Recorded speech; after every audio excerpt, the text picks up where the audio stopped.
Pa kaže jedan funkcioner Zvezde, a proziva se jedini pošten Vučić. Pa kakva je to država koja je jedino Vučić pošten? Znači, da se pita nešto, bre. Drugo, Dačić, kakve on veze čovjek ima s ovim što ja pričam?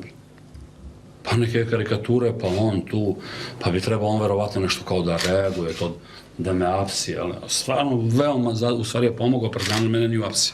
Za sad. To je opet, pa da i zatvor za ljude, šta? Mislim, to... Bre, pravimo, bre, sprdnju, bre, od zemlje, bre.